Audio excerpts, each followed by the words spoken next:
chapter 6. That night the king could not sleep, so he ordered the book of the chronicles, the record of his reign, to be brought in and read to him. It was found recorded there that Mordecai had exposed Bigthana and Teresh, two of the king's officers who guarded the doorway, who had conspired to assassinate King Xerxes. "What honor and recognition does Mordecai receive for this?" the king asked. "Nothing has been done for him," his attendants answered. The king said, "Who is in the court?" Now Haman had just entered the outer court of the palace to speak to the king about impaling Mordecai on the pole he had set up for him. His attendants answered, "Haman is standing in the court." "Bring him in," the king ordered. When Haman entered, the king asked him, "What should be done for the man the king delights to honor?"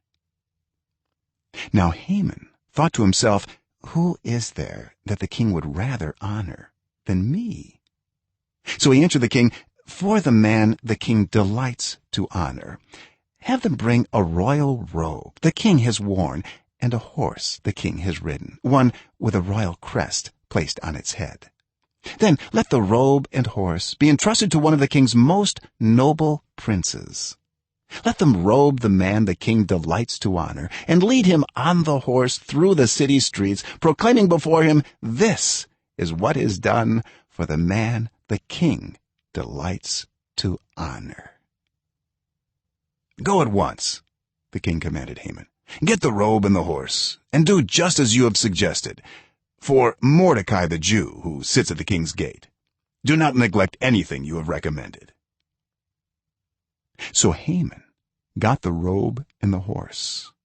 He robed Mordecai and led him on horseback through the city streets, proclaiming before him, "This is what is done for the man the king delights to honor." Afterward Mordecai returned to the king's gate, but Haman rushed home with his head covered in grief and told Zeresh his wife and all his friends everything that had happened to him. His advisers and his wife Zeresh said to him, "Since Mordecai, before whom your downfall has started, is of Jewish origin, you cannot stand against him. You will surely come to ruin." While they were still talking with him, the king's eunuchs arrived and hurried Haman away to the banquet Esther had prepared.